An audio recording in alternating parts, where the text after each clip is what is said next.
अगर हम लोग प्रैक्टिकल नहीं हुए, खाली अगर हमने बिलों को पास करा लिया, लेकिन अगर उसकी सत्यता पे हम न गए, तो हमारे भाई पाटिल जी जो भी बोल रहे थे, वो स्थिति इस देश के सामने खड़ी होने वाली है। शिवन, पीपीपी बहुत दिनों से हम सुन रहे हैं और पीपीपी के बाद एफडीआई भी हमने सुना। आप इसको पीपीपी के माध्यम में तो ले जाना चाहते हैं, लेकिन आपने शर्तें जो रखी हैं कि जो भी खर्च होगा 50% केंद्र सरकार का, 35% राज्य सरकार का और 15% निजी क्षेत्र लगाएगा। निजी क्षेत्र को जब तक उसकी ओनरशिप या उसका मैनेजमेंट नहीं मिलेगा, क्यों 15% लगाएगा? किस लिए 15%? मैं नहीं समझ पाया। आप कहते बस निजी क्षेत्र का एक डायरेक्टर नियुक्त कर देंगे, बाकी बोर्ड में सब आपके लोग रहेंगे।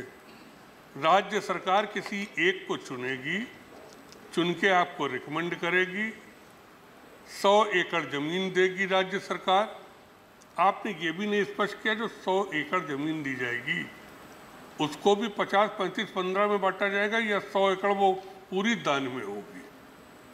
क्योंकि आप जो कह रहे हैं, आज दुर्भाग्य है इतने वर्षों के बाद भी विश्व में हमारे देश की कोई यूनिवर्सिटी, कोई इंस्टीट्यूट, आप आईआईटी कह रहे हैं हमारे देश का, बहुत ठीक है, आईआईटी देश के सर्वोच्च इंस्टीट्यूट माने गए हैं, लेकिन विश्व के अगर 100 यूनिवर्सिटी का नाम लिया जाए तो हमारा हिंदुस्तान की एक यूनिवर्सिटी नहीं, एक इंस्टीट्यूट नहीं हमारा। क्यों ऐसा कारण क्या? कभी हमने इस पर सोचा? आज आपको मालूम है इंजीनियरिंग की छात्र संख्या इतनी घटती चली जा रही। यूपी टेक्निकल यूनिवर्सिटी ने, यूपी में भी बहुत इंजीनियरिंग प्राइवेट कॉलेज हैं, टेक्निकल यूनिवर्सिटी ने भी जो एडमिशन के लिए जो एग्ज़ाम कराए, आप तो उत्तर प्रदेश के हैं, जितनी सीटें हैं उतने लड़के टेस्ट में नहीं बैठे, उतने लड़के टेस्ट, क्योंकि इंजीनियर पास करके जाता है, टूल टैक्स पर 5,000 रुपये की नौकरी कर रहा है। अब जो इंजीनियरिंग की डिग्री लिए हो, अब वो टूल टैक्स पर अगर 5,000 की नौकरी करेगा, आप शिक्षा को जब तक रोजगार के साथ नहीं जोड़ेंगे तब तक माननीय मंत्री जी बहुत अच्छी स्थिति देश की नहीं आ रही। या तो आप जनसंख्या पे रोक लगाएं, और जनसंख्या पे आप अगर रोक नहीं लगा रहे हैं और देश अगले 10 साल में हिंदुस्तान नौजवानों में सबसे बड़ा देश हो जाएगा विश्व में, आप उन्हें पढ़ाएंगे। आपने 2 लाख नौकरी प्रतिवर्ष देने का वादा किया था, 2 करोड़, आप 3 साल हो गए, 6 करोड़ नौकरी मिलनी चाहिए। लेकिन नोटबंदी के बाद तो जो फिगर आई है बेरोजगारी की, इतनी तेजी से गिरावट हुई है, बल्कि सारे इंस्टीट्यूट, सारे संस्थान छटनी का काम कर रहे हैं, नौकरी देने का काम नहीं कर रहे हैं। अकेले रियल एस्टेट में 13 करोड़ लोग काम करते थे, रियल एस्टेट खत्म होने के बाद 12 करोड़ लोग उसमें बेकार हो गए, खाली एक रियल एस्टेट। हमारे देश का सारा पैसा विदेश में जा रहा है।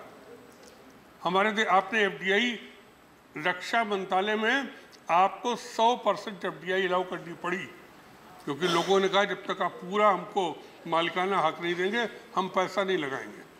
कौन लगाएगा? 15% शेयर में हम सरकारी हैं, निजी क्षेत्र के हैं, हम भी कॉलेज चलाते हैं।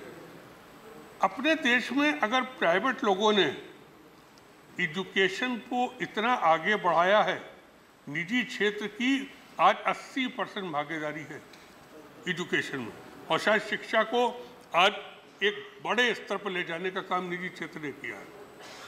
लेकिन उस निजी क्षेत्र को आप बढ़ावा कहाँ दे रहे हैं? डीम यूनिवर्सिटी बनती थी, आपने रोक दी डीम यूनिवर्सिटी। शर्तें डीम यूनिवर्सिटी की आपने ऐसी कर दी जो आदमी प्राप्त कर सके। अब आज के ज़माने में आप कहिए कि 100 एकड़ ज़मीन ले आओ तब यूनिवर्सिटी खोलेंगे, तो श्रीमान 100 एकड़ कहाँ मिल जाएगी? कहाँ 100 एकड़ जमीन रखी हुई है?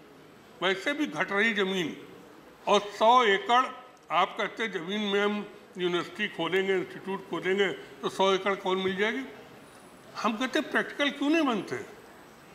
ये बाबू लोग जो हैं, ये जब मंत्री आदमी बन जाता है, हम खत्म कर रहे हैं, जब आदमी मंत्री बन जाता है तो श्रीमान ऐसा पता नहीं कौन सा चश्मा चढ़ जाता है कि वो असलियत दिखाई देना बंद हो जाता है।